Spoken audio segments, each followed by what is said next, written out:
Vamos agora considerar o princípio. Deus é vida. Isso não significa que Deus é vida aos 6 anos ou 16 anos. Deus é vida. Então, por que não é assim aos 60, 90 ou 120 anos? A razão é que as palavras eu, mim e você entram em cena e dizemos minha vida ou a sua vida, e imediatamente pensamos na data em uma certidão de nascimento. Se Deus é vida, que consequência tem a data em uma certidão de nascimento? Deus é a única vida e essa vida é infinita. É culpa de Deus se mudarmos, envelhecermos ou ficarmos doentes, fracos e decrépitos? A vida de Deus é infinita, eterna e imortal. E como essa é a única vida, podemos esquecer sua idade e a minha. Da mesma forma que Deus é amor, esqueçamos sua conduta e minha conduta, porque alguns de nós podem ser bons ou maus hoje, alguns melhores, outros piores. Talvez alguns de nós estivemos melhores no passado do que neste ano, mas o amor de Deus por seus filhos não mudou, nem o poder de Deus foi silenciado. O braço direito de Deus é poderoso, a mão de Deus não é encurtada. Deus é poder, mas Deus sendo bom, Deus é bom poder. Deus pode então negar ajuda, suprimento ou paz de alguém? Não, mas você e eu podemos bloquear inserindo as palavras eu, mim e você. Eu posso não ser merecedor, ou eu posso não estar pronto ou ter entendimento suficiente, mas não depende do meu entendimento. À medida que avançamos no trabalho de cura, as primeiras chamadas serão para o que o mundo chama de reivindicações menores, e em pouco tempo podemos começar a pensar: tenho algum entendimento, ou estou obtendo resultados através do meu entendimento. Se o fizermos, nunca nos tornaremos praticantes ou professores bem-sucedidos, porque nunca poderemos curar através do nosso entendimento. Deus me livre de que a presença e o poder de Deus dependam do nosso entendimento. A cura é uma atividade do Cristo, é uma atividade do entendimento de Deus. Temos pensado em termos de minha vida, minha saúde, meu suprimento, meu merecimento, meu entendimento, e estes não estão de todo envolvidos. É a vida de Deus, a saúde de Deus, o suprimento de Deus, a dignidade de Deus, o entendimento de Deus. O Mestre deixou isso muito claro quando disse que por si mesmo nada poderia fazer. Era o Pai dentro, portanto, era o entendimento do Pai. No momento em que abrimos nossa consciência para o fluxo de Deus e paramos todo esse absurdo sobre nosso entendimento e nosso bom ou mau comportamento, podemos ter certeza disso. O fluxo de Deus apagará e purificará qualquer erro ou ação que esteja em nosso pensamento hoje e eliminará todas as penalidades por infrações anteriores. Devemos chegar à conclusão de que não é o nosso entendimento que faz isso, mas o de Deus. E devemos sair das velhas ideias e crenças judaicas de um Deus de punição e recompensa. Deus não é um Deus de punição e recompensa. Deus é amor. Deus é vida. Cada um de nós ainda tem alguma ideia de Deus, transmitida desde treinamento infantil sob os ensinamentos ortodoxos e teológicos, no sentido de que o favor de Deus pode ser obtido por certos atos de omissão ou comissão. Muitos ainda acreditam que o favor de Deus pode ser obtido por certas formas de oração, adoração ou autodisciplina. Isto não é verdade. Disto devemos ter certeza. Deus não é influenciado pelo homem, isto é, Deus não é influenciado por você e por mim individualmente. Deus é a luz e se sairmos para a luz, estaremos nela. A chuva de Deus cai e se quisermos, devemos sair para a chuva. Deus é e Deus é amor. Deus está derramando sua graça infinita, mas por causa do uso de palavras como eu, mim e meu, não estamos aceitando-a.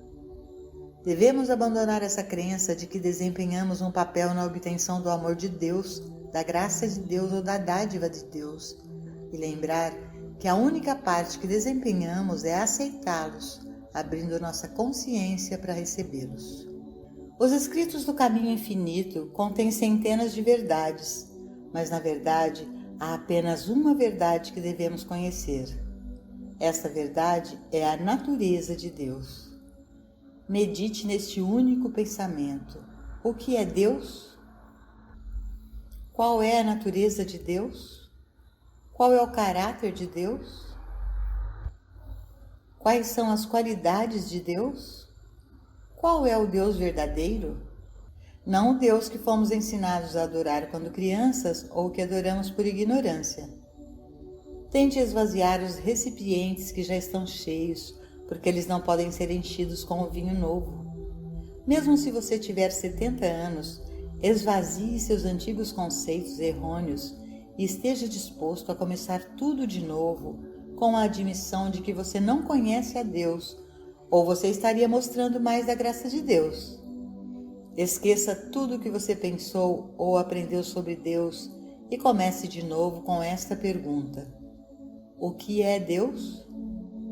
No momento em que você começar a perceber que Deus é amor, você saberá que esse amor flui irrestrito, ilimitado e livre. Seria impossível para Deus nos entregar apenas uma porção de amor. Seria impossível para Deus nos dar 90% de saúde.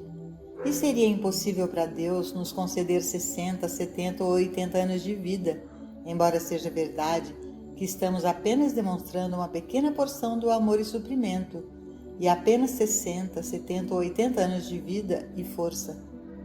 Pode ser perfeitamente verdade que não há muito amor entrando ou saindo de nós, mas isso não tem nada a ver com Deus.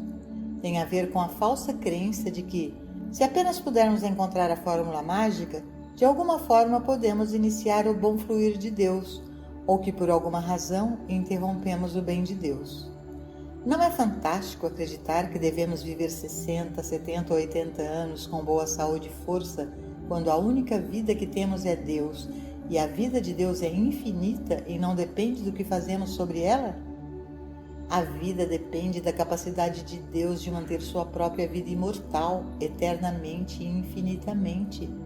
Não é estranho que muitos tenham tão poucos confortos na vida, quando o Mestre nos disse que a verdade é o Consolador? Ele não disse que Deus enviaria uma quantidade limitada de conforto, mas disse o Consolador, a plenitude do Consolador. Todo esse tempo ficamos satisfeitos com uma pequena porção, porque acreditamos que isso é tudo o que ganhamos ou merecemos. Ao fazermos um testamento, não devemos perguntar quanto cada um de nossos filhos merece e dizer: este tem sido bom, então vamos deixar-lhe uma quantia justa. E como este não foi muito bom, vamos cortá-lo. Mas porque este tem sido muito bom, vamos deixar para ele uma grande quantia. Não, devemos dizer: temos 3 filhos e vamos dividir igualmente entre eles. Quão mais generoso é nosso Pai Celestial e quanto menos o Pai julga do que nós. Deus não está sentado em julgamento ou condenação por causa de nossos pecados, porque a única razão por trás de nossos pecados, faltas e erros é a ignorância. Somos responsáveis por nossa ignorância? Não. Nós ouvimos primeiro este, depois aquele, e através de um sentimento de obediência, lealdade ou medo, aceitamos essas falsas crenças. Mas a escola da vida está aberta a qualquer um de nós a qualquer momento que desejarmos para começar a aprender, e em nossa iluminação encontraremos a liberdade. É somente na ignorância que encontramos discórdia, limitação, pecado, doença e morte. Em nossa iluminação encontramos abundância, liberdade, imortalidade e eternidade infinitas. Portanto, independentemente de nossa idade, lembre-se de que há apenas um assunto sobre o qual precisamos ser iluminados. Qual é a natureza de Deus? Deus é luz e nele não há treva alguma. Você pode ver Deus como o grande amor do universo, em quem não há ódio, inveja, ciúme, malícia, vingança ou mesmo lembrança do passado? Você pode ver Deus como uma vida imortal, eterna e infinita? Neste caso, você pode trazer harmonia para os seus corpos e vidas de um dia para o outro. É apenas a crença de que você está ou não está fazendo algo que está causando a doença e pecado na carne. É apenas a crença de que o erro está dentro de você, e ele não está. Portanto, tente se lembrar desta verdade. O homem nunca pode influenciar Deus.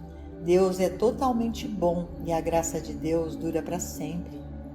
Elimine o uso de eu, mim, meu e centre seu pensamento totalmente na palavra de Deus. Faça a si mesmo essas perguntas.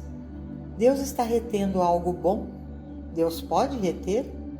Existe alguma razão para Deus reter? Deus tem o poder de desligar sua própria benevolência, amor, proteção e cuidado? Não há ninguém nesta terra grande o suficiente para fazer Deus fazer mais do que Deus ele próprio está fazendo, e nenhum pecado grande o suficiente para impedir Deus de ser Deus. No 15º capítulo de João, lemos: Eu sou a videira verdadeira e o meu Pai é o lavrador. Todo ramo em mim que não dá fruto, ele tira, e todo ramo que carrega fruto, ele limpa, para que possa trazer mais fruto. Agora vós estáis limpos pela palavra que eu vos disse. Permanecei em mim e eu em vós. Como o ramo não pode dar fruto por si mesmo, a não ser que permaneça na videira, assim também vós não podeis, a não ser que permaneçais em mim. Eu sou a videira, vós sois os ramos. Quem permanece em mim e eu nele, esse dá muito fruto, porque sem mim nada podeis fazer. Se alguém não permanece em mim, ele é lançado fora como um ramo e murcha, e homens os recolhem e os lançam no fogo, e eles são queimados.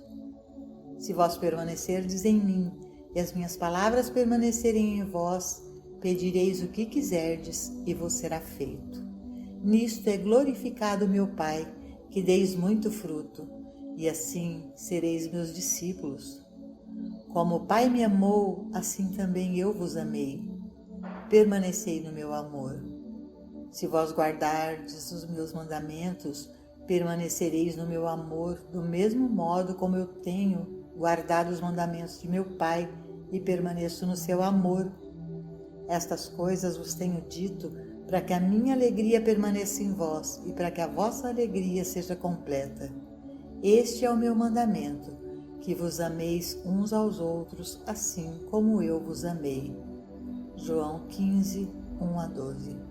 Agora volte para eu sou a videira verdadeira e meu Pai é o lavrador. Vós sois os ramos. Em sua mente, visualize um tronco de árvore do qual crescem muitos ramos. Agora remova o tronco. Tudo o que resta são ramos soltos pendurados no espaço, desconectados uns dos outros e desconectados de qualquer coisa, cada um sob a necessidade de se sustentar ali no ar. Isso, claro, é uma impossibilidade, e em pouco tempo cada um desses ramos terá usado a pequena vida que havia em si mesmo e terá caído. Agora vamos restaurar o tronco da árvore e observar o que acontece com os ramos. Nós os encontramos todos conectados com a árvore, e a própria árvore é enraizada e alicerçada na terra, da qual está atraindo para si todos os elementos da terra. Desta grande terra na qual a árvore está enraizada, a umidade, o sol, as substâncias e os minerais da terra estão sendo atraídos para a árvore, e tudo o que é necessário para o crescimento e desenvolvimento da árvore está fluindo para os ramos. Eu, Cristo, sou a videira verdadeira e meu Pai é o lavrador. O Cristo é a videira ou o tronco e nós, os ramos. Cada indivíduo parece ser um ramo sozinho, desconectado, separado e apartado de todos os outros ramos. E você provavelmente está se perguntando como ele pode viver por si mesmo. De onde ele tira sua vida, sabedoria e suprimentos? O que o apoia? Cada um está correndo, lutando e se esforçando por seus esforços individuais para a felicidade e a salvação, como se essa luta fosse manter e sustentar sua vida. E aqui as Escrituras afirmam claramente que somos ramos, mas que estamos ligados à videira. O Cristo é essa videira. Portanto, embora invisível ao sentido humano, cada ramo está conectado com todos os outros ramos. Nenhum de nós está separado e apartado do outro, porque estamos todos ligados à videira. Chamamos isso de Cristo, o Espírito invisível de Deus, ou o Filho invisível de Deus, e cada um de nós está ligado ao outro por causa desta videira ou tronco central. E porque estamos ligados a esta videira central, somos menos dependentes de nosso próprio poder, força e sabedoria. Por causa desta videira, não precisamos viver uns dos outros ou disputar e lutar uns contra os outros. Estamos unidos na videira. Somos um em Cristo. Somos um em Cristo, mas damos um passo adiante e aprendemos que meu Pai é o lavrador. Deus, a verdade universal, a vida universal, a mente divina, o amor infinito é o lavrador, ou o equivalente da terra em que a árvore está enraizada e aterrada. Somos ramos invisivelmente ligados à videira, que por sua vez é una com Deus. Eu e meu Pai somos um. O Pai está em mim e eu nele. E assim, esse Cristo invisível, esse tronco invisível da árvore ou da videira, arraigado e alicerçado em Deus, recebe todo o bem nele e o derrama em nós. Você não vê que nosso suprimento não depende de nós, assim como o suprimento do ramo da árvore não depende de si mesmo? O ramo depende apenas de seu contato com a videira e do contato da videira com o solo, o lavrador ou o Pai interior. Como estudante, você é um ramo e quando vai a um professor ou praticante, ele pode ser temporariamente a videira, o Cristo, mas somente se o professor souber que por si mesmo ele não é nada além daquela videira. Deus, o Pai interior, é o lavrador e o professor é um com o lavrador. Em sua unidade com Deus, o lavrador, toda a verdade, a cura e o suprimento de poder fluem do Pai e através dele para você. Foi através dessa realização que o Mestre foi capaz de alimentar e curar multidões. E é através desta mesma realização que qualquer professor ou praticante pode ser o meio pelo qual o bem flui para você. Depende de você? Não. Depende do praticante ou do professor? Não. Depende da graça de Deus fluindo da videira para os ramos. E enquanto a videira permanecer enraizada e alicerçada em Deus, Deus fluirá da videira para você. Por favor, lembre-se de que nem sempre você precisará de um professor ou praticante para ser sua videira. Este é apenas um relacionamento temporário. O Mestre disse a seus discípulos: se eu não for, o Consolador não virá até vocês. Em outras palavras, depois que esta verdade foi demonstrada pelo contato com um professor ou praticante, e depois que você ganhou sabedoria na compreensão de que a cura não veio dele, mas meramente através dele, do Pai interior, você está pronto para a próxima etapa. É então que você vai perceber: o Cristo invisível, a videira, não é necessariamente uma pessoa, nem mesmo Jesus, mas o Cristo é a parte invisível de mim. Portanto, eu, como ramo, estou conectado com esta parte invisível de mim, e ele, por sua vez, está enraizado e fundamentado em Deus. É o Filho de Deus em mim. Então, o Cristo está no Pai e o Pai está em mim. Essa realização é a verdade curadora. A esta altura, você deve estar se perguntando se há algo que você possa fazer ou não fazer que possa interromper esse fluxo do bem. Sim, existe uma coisa. Você pode esquecer que existe uma videira invisível a qual você está conectado. Você pode esquecer que o Pai é o lavrador e que todo o bem de Deus está fluindo. Você pode começar a acreditar que estou separado e apartado de você, ou que você está separado e apartado de mim, e que se você negar algo de mim, você se beneficiará. Eu sou a videira, vós sois os ramos. Quem permanece em mim e eu nele, esse dá muito fruto, porque sem mim nada podeis fazer. A menos que você reconheça sua unidade consciente com a videira invisível, o Filho de Deus, você não pode fazer nada. Você será cortado e será um ramo usando seus velhos 60, 70, 80 anos de vida, e finalmente você vai secar e cair. Você é cortado não por Deus, mas porque você não permaneceu em Deus e permitiu que sua palavra permanecesse em você. No momento em que você se separa como um ramo e se esquece da sua união com o Cristo invisível, só porque você não o pode ver, ouvir, provar, tocar ou cheirar, e então decidir que você não o tem, ó homens de pouca fé, você será cortado. Lembre-se sempre, mesmo em seus problemas mais terríveis, em suas piores doenças ou em seu pecado mais terrível, que você ainda está conectado com esta videira invisível, que por sua vez está enraizada e alicerçada em todo o Pai, a totalidade do lavrador. A própria natureza de Deus impede que Deus retenha seu fluxo na videira e através da videira, em você e em mim. Se vós permanecerdes em mim e as minhas palavras permanecerem em vós, pedireis o que quiserdes e vos será feito. Mas isso não significa que você deve pedir no sentido de dê-me uma casa mais bonita e um automóvel melhor. Não, não, não. Você apenas tem que pedir o que quiser, mas peça pela continuação da graça infinita, peça pela realização contínua da onipresença. Pedis e não recebeis, porque pedis mal. Deus é Espírito e ninguém pede ao Espírito por coisas materiais, que é exatamente o que fazemos quando oramos por coisas, e então nos perguntamos por que não são recebidas.